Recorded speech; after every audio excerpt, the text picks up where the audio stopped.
ध्वनिर्वर्णा पदं वाक्यमित्यास्पदचतुष्टयम् यस्याः सूक्ष्मादिभेदे वाग्देवीं तामुपास्महे।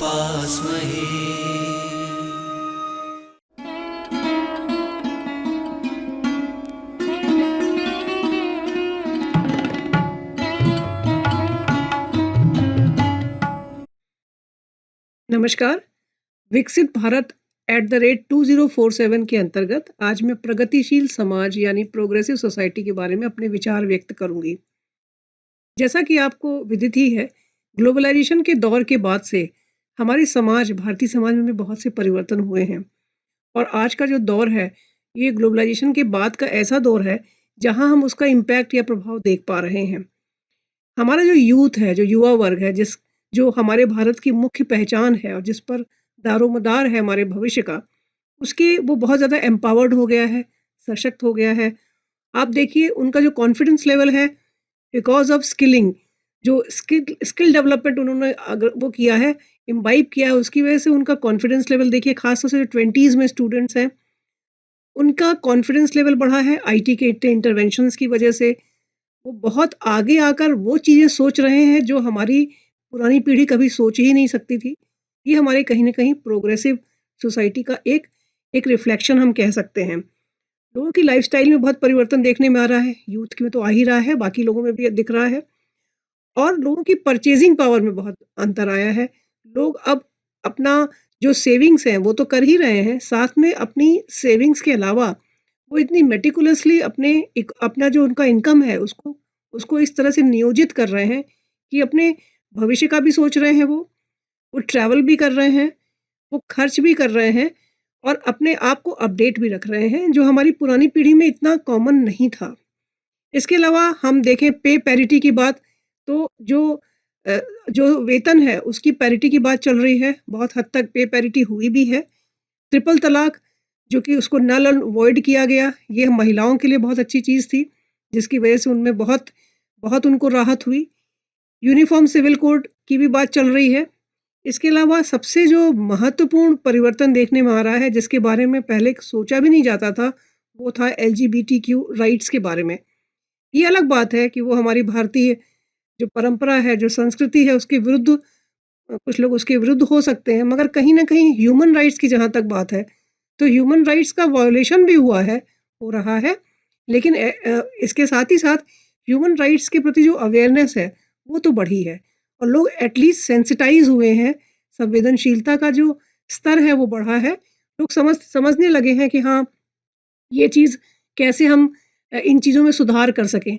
आप देखिए सोशल मीडिया का जो इम्पैक्ट है, जो आईटी का इम्पैक्ट है, उसकी वजह से लोग अपनी ओपिनियन दे पा रहे हैं और अपनी ओपिनियन बिल्कुल बेबाक तरीके से देते हैं।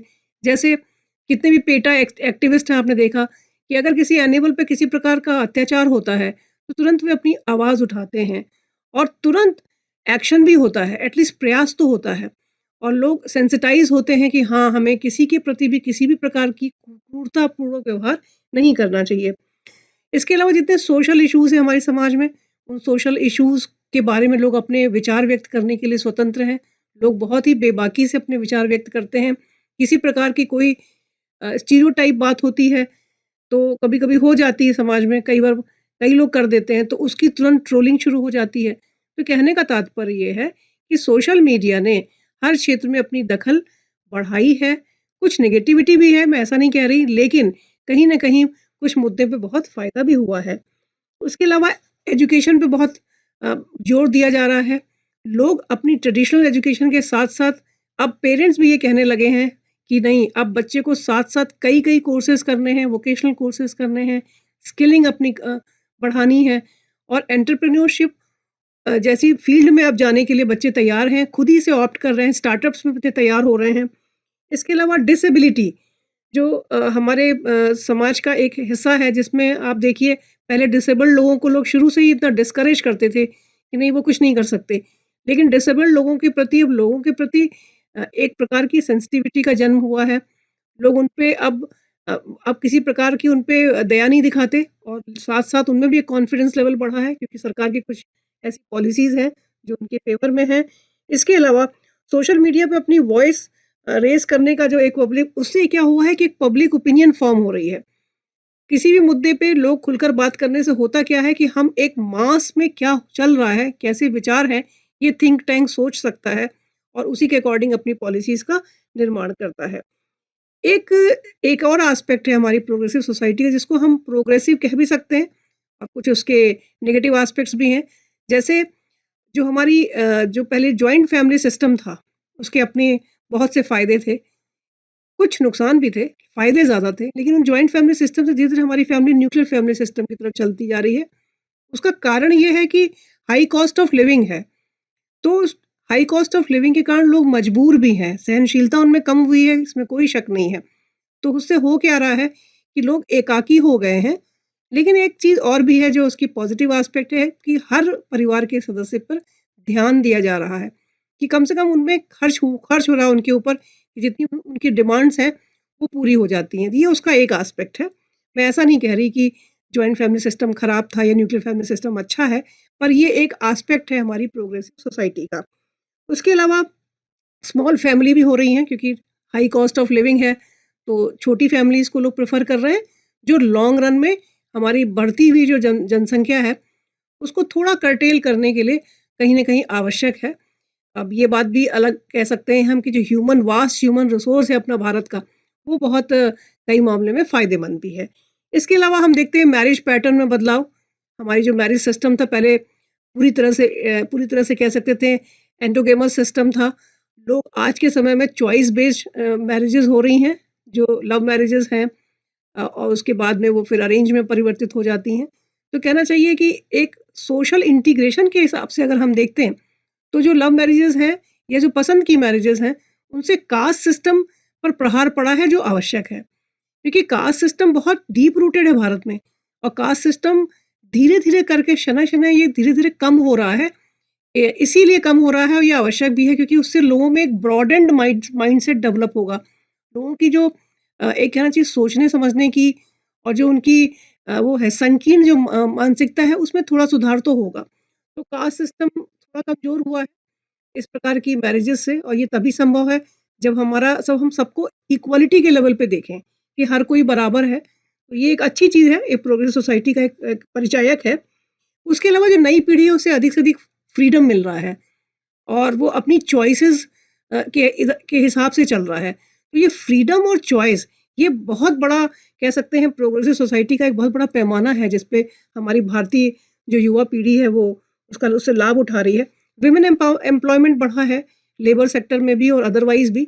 तो विमेन का जो कह सकते हैं कंट्रीब्यूशन है जीडीपी में वो बढ़ा है और महिलाओं के अधिकारों में वृद्धि होने से उनमें एक सशक्तता आई है। वो पहले से अधिक ज़्यादा कॉन्फिडेंट हुई हैं। हालाँकि उसके कुछ अलग एस्पेक्ट्स भी हैं, वर्कफ़ोर्स पे उनको दिक्कतें भी होती हैं, परंतु फिर भी ओवरऑल उनकी स्थिति में सुधार हुआ है। एक अर्बन इंडिया में एक न्यू मिडल क्लास इमर्ज हुआ है, क्योंकि अर्बनाइज़ेशन बढ़ा है। अर्बनाइज़ेशन जब से बढ़ा है तब से शहरों पे बहुत दबाव है। लेकिन ये कह सकते हैं कि जो न्यू मिडल एज ग्रुप है, मिडल इनकम ग्रुप है, उसकी लाइफ़स्टाइल में बहुत परिवर्तन हुआ है।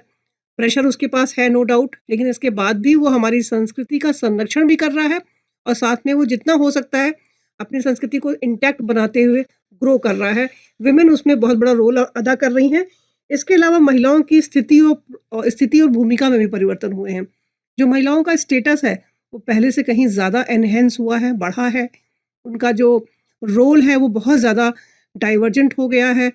बहुत ज़्यादा उनको अब फ्रंट्स पे काम करना पड़ रहा है। उसी के अनुसार एल्डरली जो बूढ़े लोग हैं, उनकी स्थिति में भी हम परिवर्तन देख पा रहे हैं। क्यों? क्योंकि अब जो न्यूक्लियर फैमिलीज़ में उनको भी ये समझ में आ गया है कि हमें अगर सर्वाइव करना है, तो कहीं न कहीं अपनी बौद्धिक या जो भी उनके अंदर क्षमता है, वो अपनी नेक्स्ट जनरेशन को दें। तो हमने कई ऐसे ओल्ड एज होम्स को देखा, जहाँ पे बूढ़ों ने स्वीकार भी किया कि हम यहाँ इसलिए भी हैं क्योंकि हमने उतना कंट्रीब्यूट शायद नहीं किया परिवारों में। जबकि जो अच्छे सोच वाले वृद्ध लोग हैं, अगर वो सक्षम हैं, तो उनको संस्कारों का जो एक ट्रांसमिशन है, वो नई पीढ़ी को ज़रूर देना चाहिए और अगर वो बहुत अशक्त हैं तो वो एक अलग बात है। परंतु बढ़ती हुई ओल्ड एज होम्स की संख्या ज़रूर चिंता का विषय है। ये इस पे ज़रूर लगाम होनी चाहिए। ये हम नहीं कहेंगे कि प्रोग्रेसिव सोसाइटी का एक पार्ट है, ये उसका एक रिपरकशन कह सकते हैं। परंतु वृद्ध लोग भी कैसे अपनी क्षमताओं को और अपनी जो जितना भी उनके पास ज्ञान है, जो अनुभव है, उसका लाभ दूसरों को दे सकते हैं। इसके लिए उनको सेंसिटाइज़ करने की आवश्यकता है और ये सेंसिटाइज़ करने के लिए हमारा सोशल मीडिया एक बहुत बड़ा रोल प्ले कर सकता है, जो उसे अभी करना बचा है। इसके अलावा जो नॉन ट्रेडिशनल जॉब अपॉर्च्युनिटीज़ हैं, वो बढ़ी हैं। पहले जो ट्रेडिशनल जॉब्स थी, केवल उसी में बच्चा जाता था। आजकल आप देखिए स्टार्टअप्स हो गए, एंटरप्रेन्योरशिप हो गई, सेल्फ हेल्प ग्रुप्स हो गए, उसके अलावा स्वरोजगार के बहुत से ऐसे आयाम जिनके बारे में कोई सोच भी नहीं सकता था, उसने अपनी जगह बनाई है, लोगों को अपॉर्च्युनिटीज़ दी हैं और लोगों का जो एक माइंडसेट है, वो उसके अकॉर्डिंग ढल गया है। इसमें इंफॉर्मेशन एंड कम्युनिकेशन टेक्नोलॉजी का बहुत बड़ा हाथ है। आप सोच देख सकते हैं कि कैसे स्पोर्ट्स पर्सन्स हैं, कोचेज़ हैं, अ, ये रेडियो जॉकीज़ हैं, डिस्क जॉकीज़ हैं, इवेंट मैनेजमेंट एक नया फ़ील्ड उभर के आ रहा है। इसके अलावा डाइवर्सिफ़ाइड जो जॉब अपॉर्च्युनिटीज़ हैं, बहुत ही विस्तृत लेवल पे वो बढ़ी हैं। प्राइवेट जॉब्स बहुत से ऐसे जिसमें स्पोर्ट्स फिटनेस सेंटर्स हैं, पिंक कॉलर जॉब्स की डिमांड बढ़ी है। इस प्रकार की अनगिनत और डाइवर्सिफ़ाइड सोर्सेज़ हैं जहाँ लोग अपना-अपना अपनी स्किल्स का उपयोग कर रहे हैं। टूरिज्म और ट्रैवल की जहाँ तक बात करूँगी तो मैं कहीं न कहीं ग्लोबलाइज़ेशन के बाद आप देखिए टूरिज्म को बहुत बड़ा बूस्ट मिला है। जितने भी अपने डेवलप्ड नेशंस हैं जैसे जापान हो गया, नॉर्थ अमेरिका हो गया, उसके अलावा हमारा ईस्टर्न एशियन कंट्रीज़ हो गए। इन देशों की देखा-देखी उनकी जो इकोनॉमी है कैसे वो काम करते हैं उससे भी लोग प्रभावित हुए हैं और लोग काफ़ी हद तक उस दिशा में काम भी कर रहे हैं, यात्राएँ भी कर रहे हैं और मेडिकल टूरिज़्म इसी बहाने बढ़ा है, रिलीजियस टूरिज़्म बढ़ा है कि एक साथ 2 काम करेंगे कि अपने धार्मिक स्थलों की यात्रा करेंगे और टूरिज़्म भी करेंगे। तो इस प्रकार के कई कॉम्बिनेशंस डेवलप हो रहे हैं जो हमारी कहीं न कहीं विकसित सोच का परिचायक है। इसके अलावा हम ये कह सकते हैं कि जो हमारा जितनी भारतीय भाषाएँ हैं, भारतीय भाषाएँ उनको भी पुनर्जीवित किया जा रहा है। हम प्रायः दोष देते हैं कि अंग्रेज़ी बहुत हावी हो रही है। अब हिंदी चूँकि हमारी ऑफ़िशियल लैंग्वेज है और इंग्लिश हमारी को-ऑफ़िशियल लैंग्वेज है, तो ये दोनों लैंग्वेजेज़ तो चल ही रही हैं। साथ में जितनी भी हमारी डायलेक्ट्स हैं भारत में, क्षेत्रीय भाषाएँ हैं, उनमें बहुत काम हो रहा है और हमारी नई शिक्षा नीति 2020 के अंतर्गत भी उन पर जोर देने की बात की गई है।